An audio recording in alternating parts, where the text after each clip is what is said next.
My name is John Quinones, and I'm with ABC News. What did you think of what you heard here? I didn't hear anything racist. He told her he wouldn't serve her. Well, he can say he wouldn't serve you if you come in here barefooted without a shirt on. But she wasn't barefoot or without a shirt on. Well, she wasn't dressed right. What do you mean? If I was running a place, I'd do the same thing. You wouldn't let Muslims shop at your store? I sure wouldn't. We never expected customers to be so candid. How do I know you don't have a bomb in there? Watch what happens this time when, once again, our Muslim woman is denied service. This is not right. And again leaves. I mean, we reserve the right to not serve. That's right. Certain kind. That's right. That's, you know, I appreciate saying that. I think that's the first time I've ever seen that. He not only commends the man behind the counter for his discriminatory behavior, but he gives him the thumbs up, not once, but twice, Good job. All right. as he leaves. So can I talk to you, sir, for a second? But when I approach, So we're with ABC News. there is no thumbs up for me. We staged a little experiment in there to see how people would react to that kind of attitude. You're not an American. I am an American. That man took it a bit farther, telling me I'm not an American. He was threatened.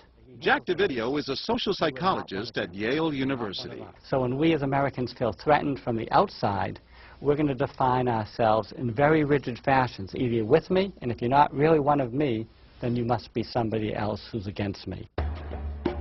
The young woman in our experiment is an actor, but for this woman, discrimination is all too real.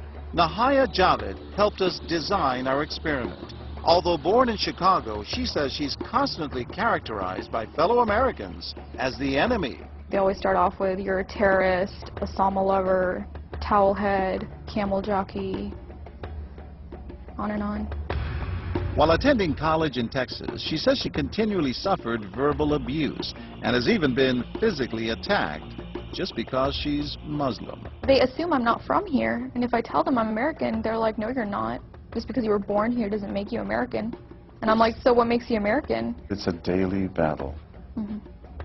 And I don't feel like living in America, I should have to fight this battle. Meanwhile, back at the bakery, our actor is at it again. But how do I know you're not a terrorist? Terrorists look like you.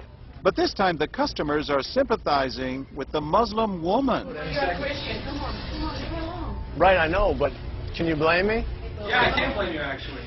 Why? What's the problem? All right, we'll get out of here. You need to go yourself, actually, what you need to do. Okay, sir. Thank you, I'm a sir. good American, all right? We're at war with these people. My dad's a veteran. Go yourself. So is mine. And he's not the only one who walks out in anger. You need to stop segregating against people. It's wrong. Excuse me? She's an American. No, just like you're a everybody bad else. American.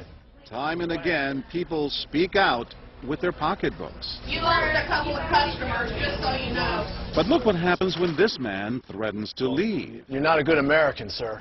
I believe I am a good American. My son just came back from serving in the Army for over a year in Iraq, and that has nothing to do with her rights. I understand. Thank you, sir. And I hear what you're saying. But I can't believe you would be so discriminatory. I'm deeply offended by that. I'm sorry to offend you, sir, but I've got to live with myself. Seething, the man vows to fight back. I will let people know this. I've stopped here every time I've come by this place, and I'll never stop here again. Why did folks get so upset?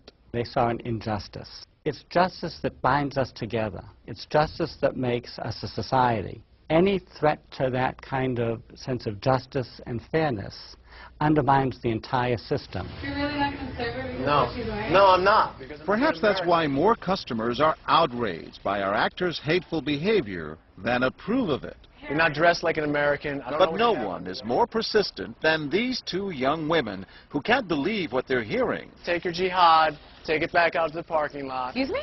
I mean, I got to protect my customers, okay? You're really offensive and disgusting. Well, I'm sorry. I'm just trying to protect you. here. Thank because you. you don't know what's You're going sick. on. Like that doesn't mean anything. This is a How do you know? culture.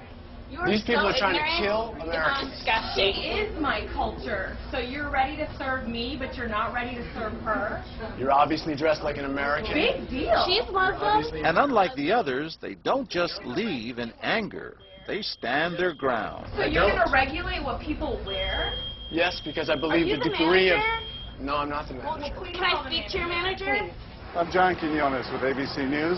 It's only when we catch up with our heroines that they finally let their guards down. I'm with my friend who's, Muslim, and that's, I've just seen how people treat them differently, and it really hurts me. Just watching them stand up for what they believe in touches Professor DeVideo. In a way, they defended America, and I was impressed by that, because they wanted this to be a just society, a just place, a just bakery. I'm John Quinones. And remember this man whose son served in Iraq? He's also moved to tears. Every person deserves to be treated with respect and dignity. No matter how In they're every dressed. situation, no matter how they're dressed. Never have we seen reactions so polarized, from a thumbs up for prejudice to an emphatic thumbs down. Go yourself. Two different Americas, both convinced they're patriotic. At the end of the day, 13 people stood up for the Muslim woman, while 6 sided with the clerk. But the majority of the bystanders, 22, did or said absolutely nothing. That's what's most frightening to Muslims like Nahaya, who was watching our experiment. In fact, so frightening that they often avoid going out by themselves. It's really sad because I'm old enough to be able to do things by myself. I shouldn't need a chaperone all the time. But that one time that I'm alone and something bad might happen, I'd rather be safe than sorry. Hi, I'm Nahaya. It's no wonder this young woman was so moved by the people who came forward to protect a stranger who just happens to be Muslim. Thank you so much for what you did, and I wish more people would do these type of things. And I do too. It would make my life a lot easier. God go with you.